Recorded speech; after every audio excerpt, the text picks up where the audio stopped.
These things are so awesome. I'm really glad. I'm really glad I made these.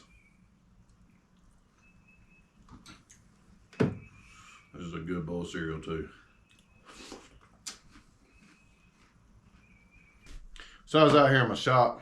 I was cleaning up a little bit, and I realized a few things. One is that I haven't made a video in a while. That's what this is going to be.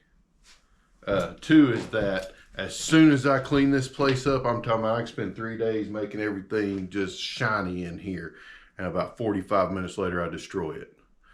And three is I'm a hoarder. Not like the cool hoarders like on TV, but like a dumb hoarder. Like I hoard things like old Sawzall blades and really used sandpaper. But I'm going to try to put some of this stuff to use today. Probably not the sandpaper. I really just need to throw that stuff away. It's really just burnishing cloth now. But I'm going to try to use some of these Sawzall blades. And I'm going to try to make some carving knives out of them. So the first thing I'm going to do is figure out which of these Sawzall blades I want to use. That one actually still looks pretty good. So I'm gonna put this down here with the rest of my hoarded stuff. Just like that. You see that? That thing's stuck in there good.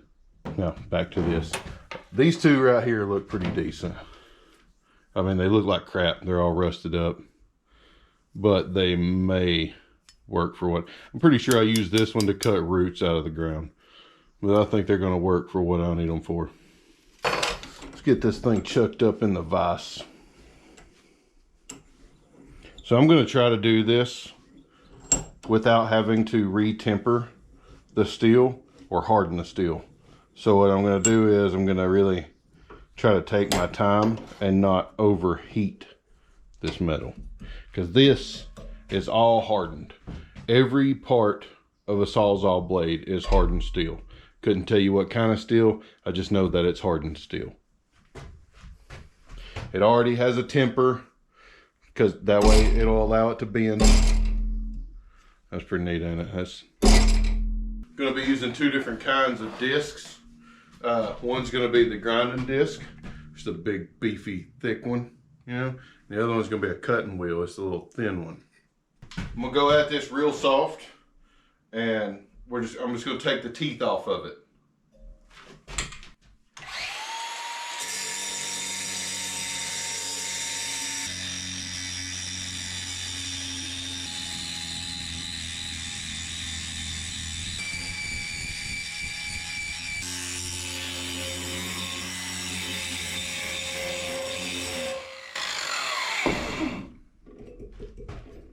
See, it's not so hot that I can't touch it.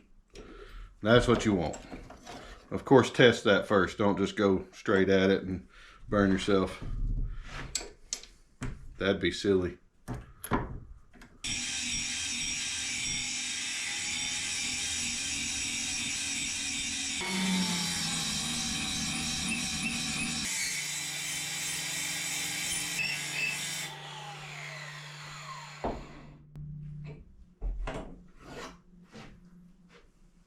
All right, now we just do the other one the same way. So once the teeth are off both of them, see, nice and smooth, let's clean up this rust on both sides. For that, I'm gonna take it over to the belt grinder. The thing that you want to remember is you don't want to heat this metal too much. If it turns blue, you've lost your temper and it won't hold an edge. Just keep that in mind. So I got a 120 grit belt right here. Got a little magnet to help me hold on to things so I don't get my finger right up on it.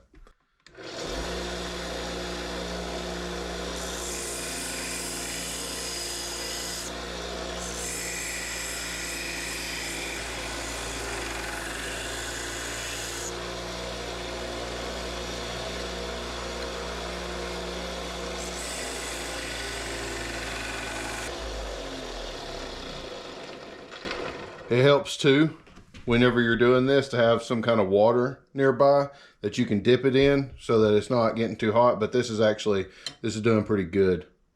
Just taking it slow on that 120 grit.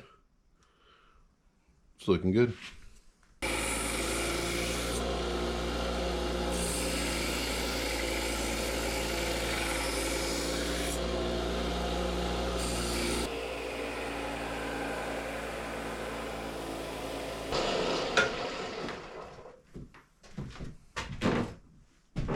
Nice and shiny, good and clean. And the whole time I was able to handle them, so it never got too hot. So let's go ahead and draw a design on these for whatever kind of blade we're thinking. I'm thinking about turning the little smaller one into a spoon knife, and maybe this will be the Sloyd knife, maybe even a chip knife, who knows.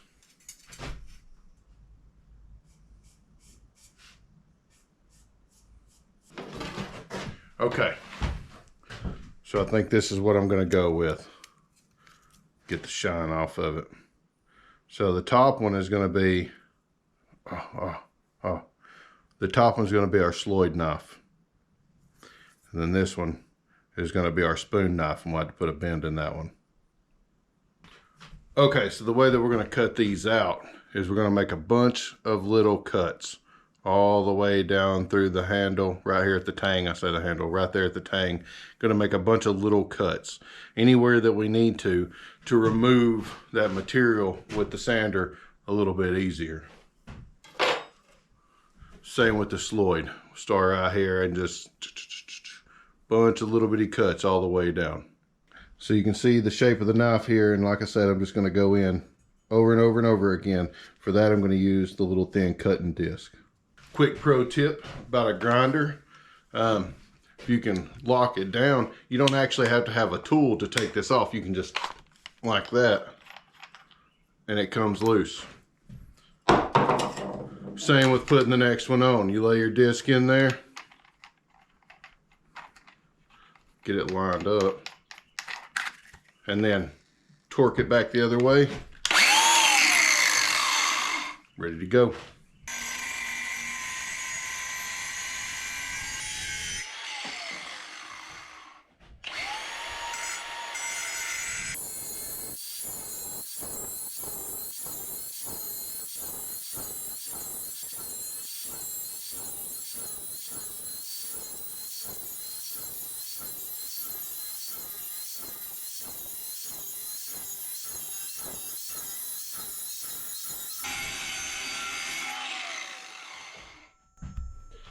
Now at this point, you're going to have to make a decision whether you want to take every bit of this off with the sander, or if you want to just run your angle grinder up, just right up through the middle of it and knock off most of it.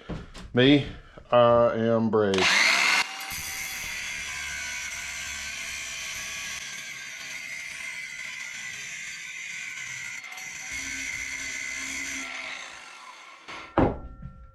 If you do that, please put on some kind of protective gear, because these little shards of metal will come flying at you.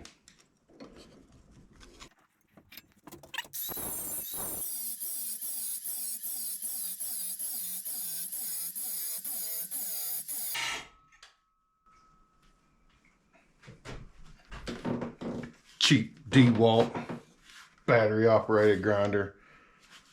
I'm just playing, I've had this thing forever. The battery died though. Cheap 5 amp hour DeWalt battery. Oh, where am I gonna get one?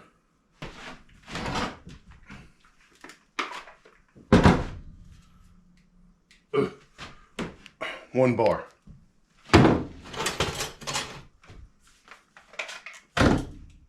Ooh, 2 bars, maybe.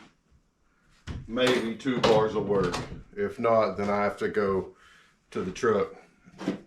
I need to charge these things.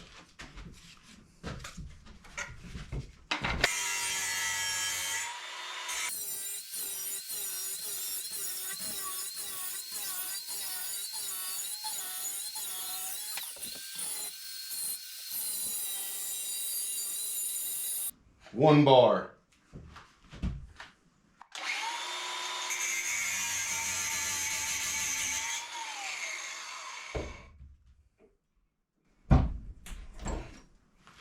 But we got that one ribbed out.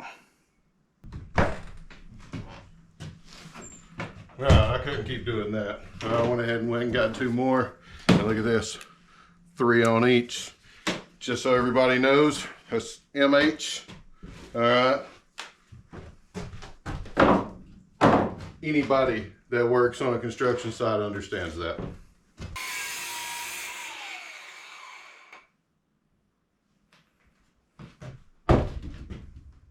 Pretty sure my angle grinder caught on fire. It did the job. So now I brought out some water. It's actually what I got my wet rock soaking in so I can sharpen these after I get done. While we're grinding, we'll just dip it in there, keep it cool.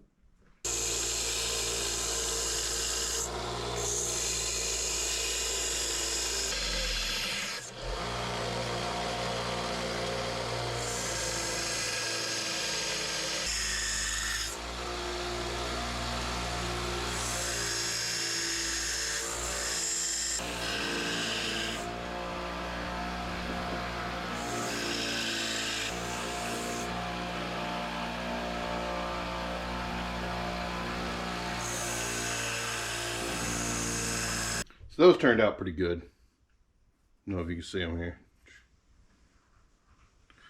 So now I need to bevel them and then get ready for putting handles on them. We're gonna have to bend this one for the spoon.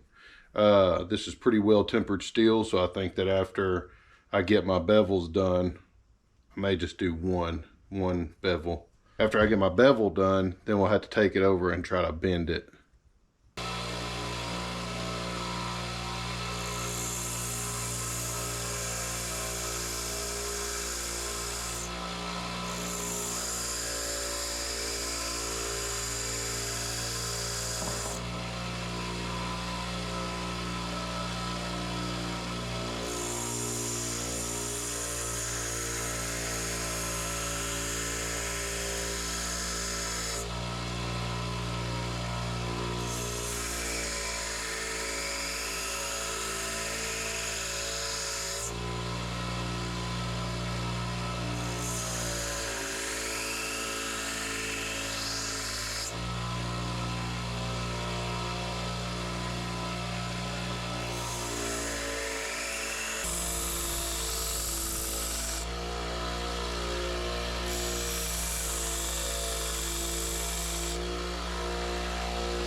Didn't have to worry about this part too much with this one because it has that big bull nose on the front of it.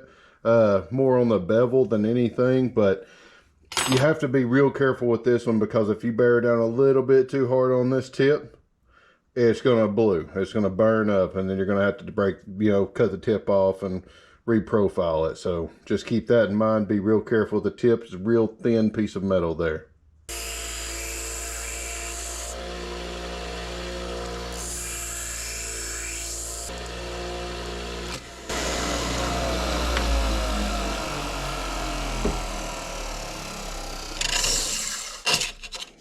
And then that happens too.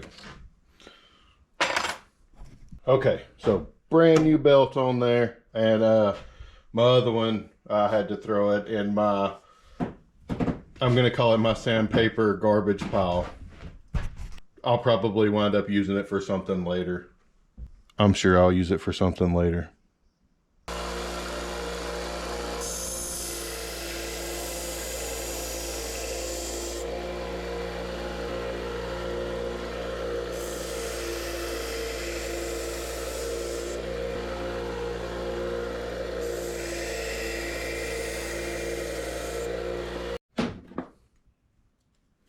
So it's crazy. I don't know if you guys can tell or not, but this is such high carbon steel that it's already beginning to rust.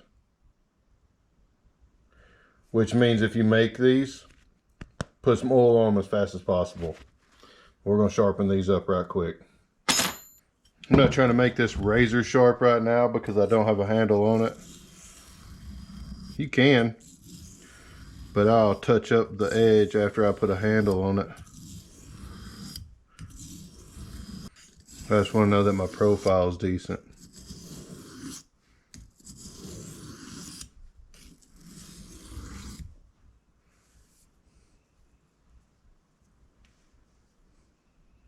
Okay, I'm not going to make y'all sit through sharpening both these knives. If you want to see a video on how to sharpen your carving knives, I'll leave a link for it at the end of the video in the end screen. Alright, so I got them decently sharp. I didn't want to, like I say, make them razor edge yet because I've still got some work to do to them. But I wanted to point out, because I forgot, the spoon knife will only have a bevel on the left side. It's a single bevel and it'll only be on the left side, not both of them. I did work this side, but that's to give it that scoop so there's nothing back here stopping it from running in. I almost forgot a very important step before I put handles on these. I've got to bend this one. This one has to be bent into shape. So we're going to go real slow because I don't want to heat this up. I don't want to lose that temper. It's got a little decent little edge to it and it's holding it, so don't want to screw it up, but we still have to bend it. All right, so I've got a piece of steel tubing right here that I've clamped up into my table vise. And I'm going to take our blade here, put it on, clamp it down with some needle nose vice grips, just like that, and try to bend this thing into shape. This part's really going to be kind of scary for me because there's a lot of work to get to this point. I don't want this thing to break, but at the same time, I need it to bend. Oh, that's a good clamp on it. So just gonna go real slow and start twisting this thing this way.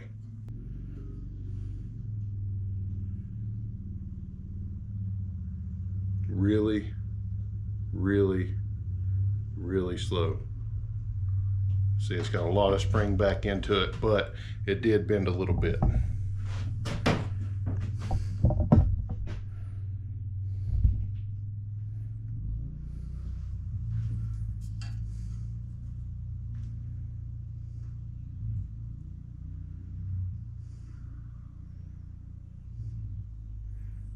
Maybe I should have some cut resistant gloves on.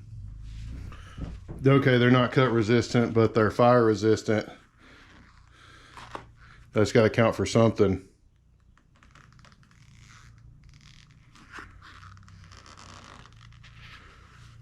It's bending, which is great. This is what we wanted it to do. Oh, it's so hard. I want it to be a little bit tighter, just a little bit, but I can't put too much pressure on it. Sorry if you can't see anything, because I don't want it to break. I guess that's about as good as we're getting.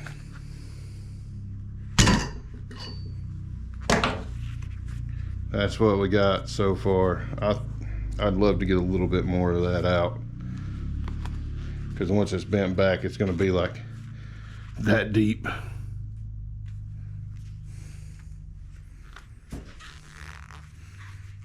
Still, you know, now we got to bend this side back this way. So we're going to re-clamp it up.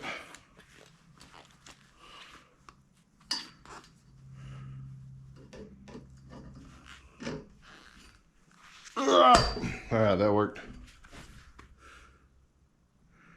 Oh, don't break on me at this point.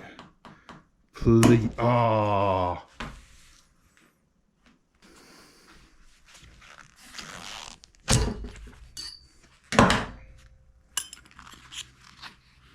And it broke.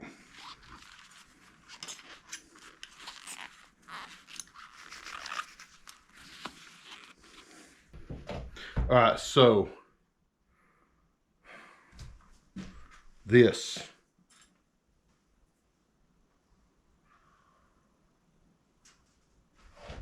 This sucked.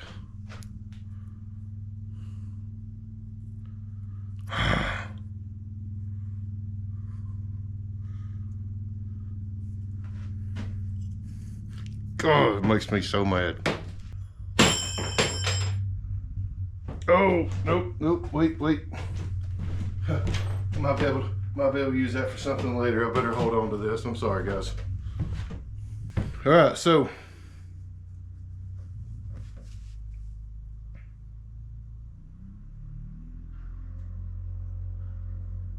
let's go make another one. All right, let's put this on the top. Get it bent up. And hopefully it won't break. All right, so if this breaks this time, I'm not doing another one. That was a pain. That was a real pain. So if it breaks this time, we're just gonna go with the Sloyd. And we'll say that this one was a failure. Ooh, gloves. Remember what happened last time.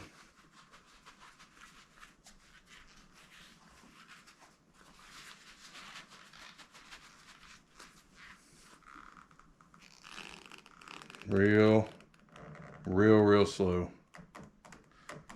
It did pretty good on this one. It was the 90-degree bend that really got it, but still slow down. I mean, it's got a really good bend to it now, but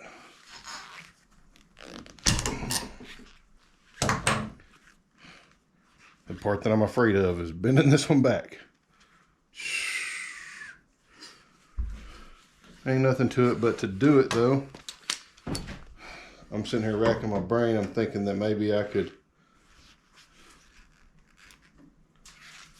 go about it a different way. Maybe add a little bit of heat right here. Wrap this in a rag with water.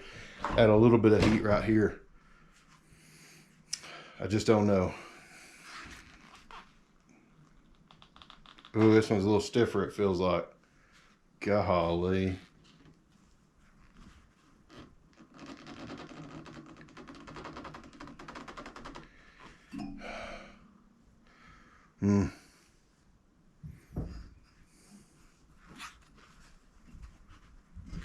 Quit flexing it because I'm gonna break it for sure. What to do right here.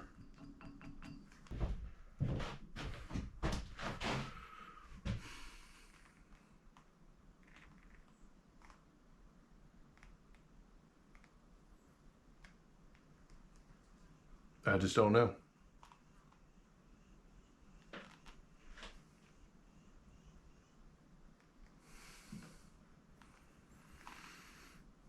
Maybe just get whatever bend I can out of it.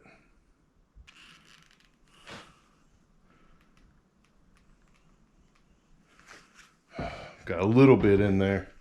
I'm just so scared of it. I'm scared.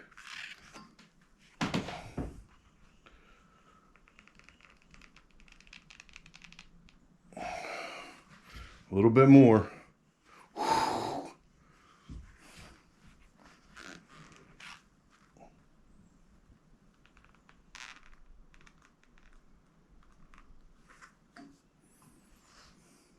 Yeah, I'm not risking it any more than that. Let's look at it.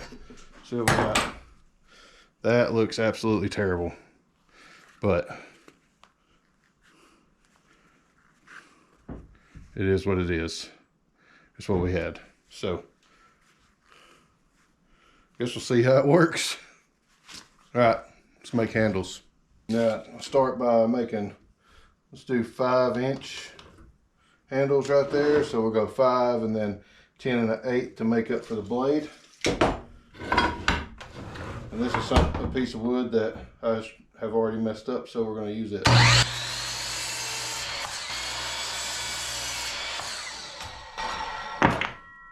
There's that. I'm going to take this 1/2-inch copper tubing and we're going to cut a 1/2 inch off of it. So we're going to do a 1/2 inch and then 1 inch.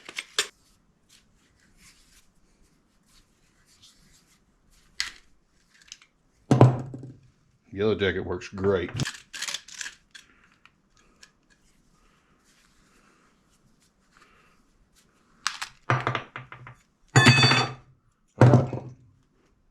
Oh, that's terrible. That'll be okay. That'll be fine. Here's the 2 ferrules.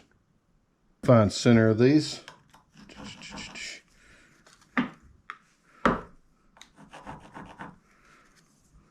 I really only need center on one side.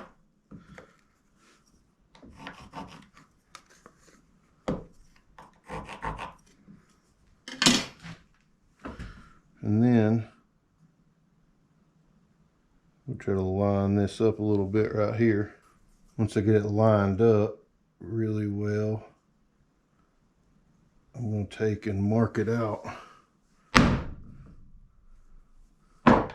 Just like that. I don't know if you guys see my little line there, but it actually is right there. See it?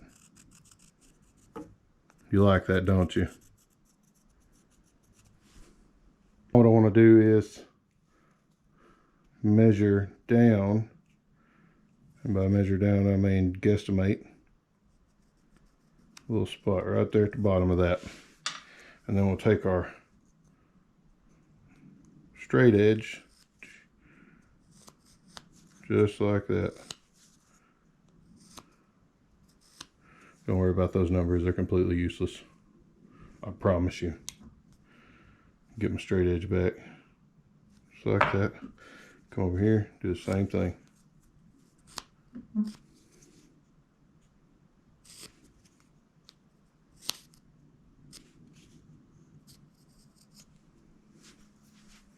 Now we'll sand this down round, put the ferrule on it, drill a hole, set the blade, work on the handle. This is better.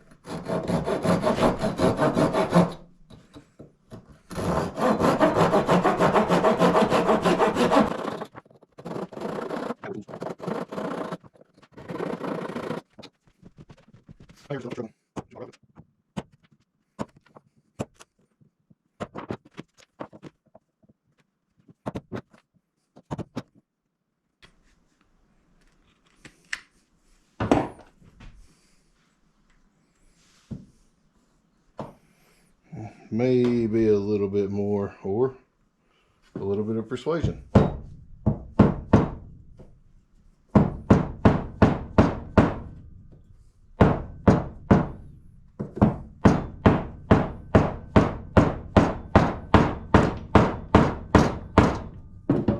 Persuasion worked perfectly. Maybe I should have used 3/4 inch.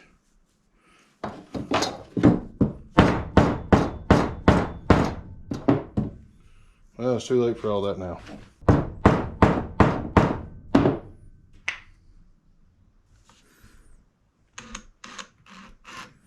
You gotta go real slow at first. You don't want it to be too off center.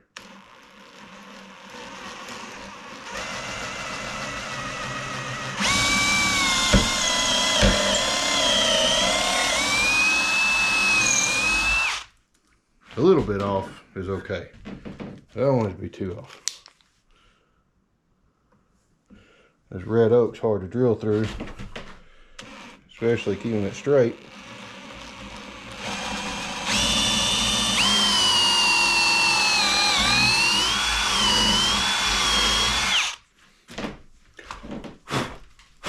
I just touched that drill bit to my leg, and that thing is hot. Okay, mix up some Gorilla Glue 5-minute epoxy. And by 5 minutes, I mean it sets in 5 minutes. It doesn't cure in 5 minutes. But that's okay. That's okay. We'll have plenty of time for it to cure while we're sanding. Got to move this operation over to the other clamp. All right, one blade's in there. Take a little bit of this 5-minute epoxy and shove it down in that hole. You gotta kind of work it because it'll get an air bubble under it.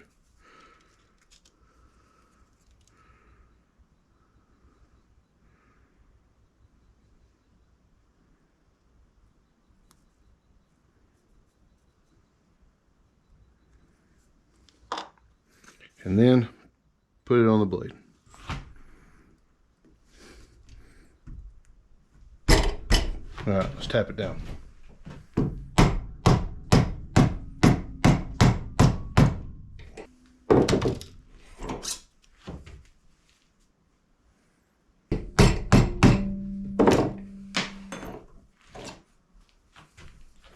And there's that one. Clean up all that. And then we'll tape these up and go shape the handles.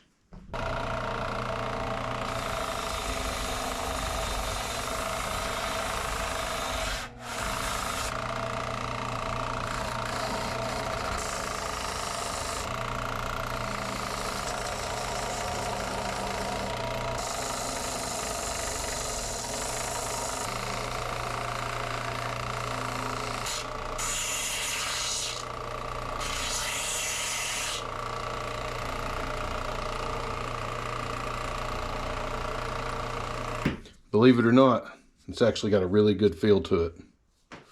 I like it. Do some fine sanding on it. Come over here to the sanding graveyard. 150 grit here.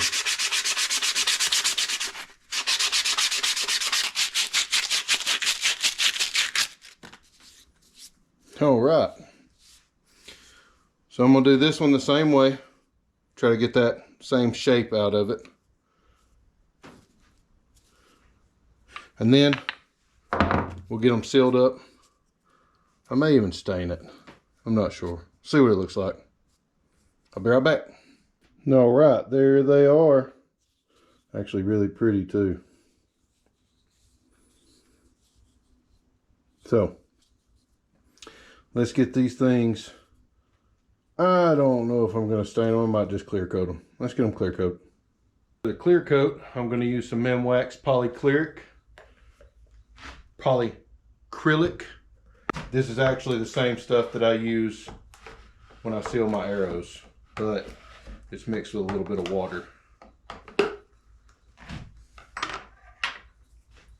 All right, stir stick, stir stick, stir stick. Don't worry, I found one. And then I made this horrible mess all in the top of this thing. God.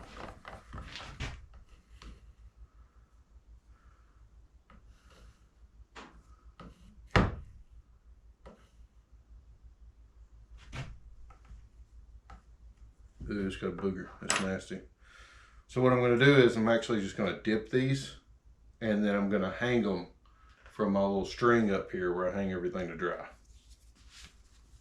Make sure they're pretty dust free. So dip.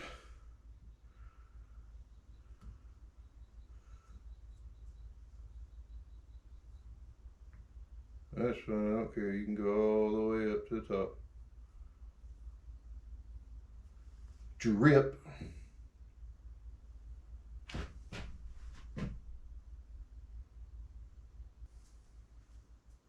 And hang.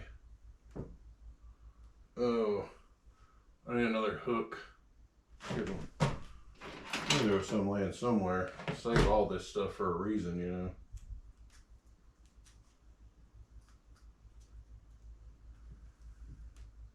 There we go. Dip. Let it drip again. All right. We'll let them dry there overnight. Come back tomorrow and test them out. It's now tomorrow, today, and I've got them finished. And I'm really happy with the way that these things turned out. Yeah, shine. So, came in this morning. I'm not gonna lie, last night I came out, I sanded them down, I gave them a second coat. I didn't re-sand after that second coat. They feel pretty good. I came in this morning, I took them down, I unwrapped the tape, and then I gave them both a good sharpening. So now I'm gonna test it out on a piece of wood, try to maybe carve something out of them, maybe a spoon, since I got a spoon knife. And I really like carving spoons. Really interested to see how this spoon knife does. Oh man.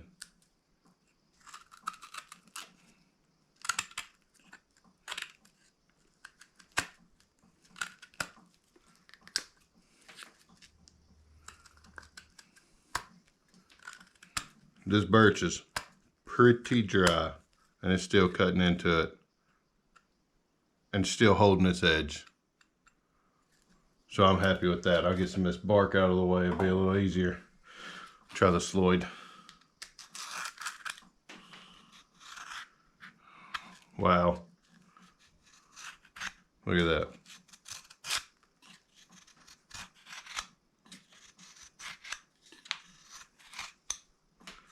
Wow. Like I say, this birch has been drying for some time now.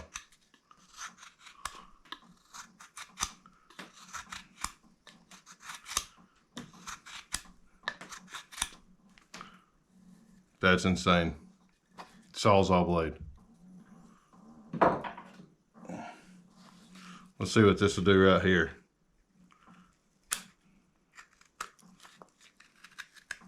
Oh yeah.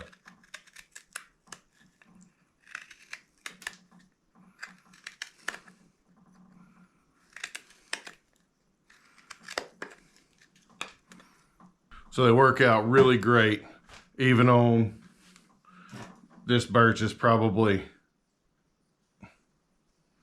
I don't know, it's been drying for a long time. It's good and hard. But they still did good on it. So I'm happy with it. I really am. Hope you guys liked the video. If you want to see how to sharpen your carving knives, check this video out right here. If you want to see me carve a spoon with these knives, check this video out right here. Thanks, guys.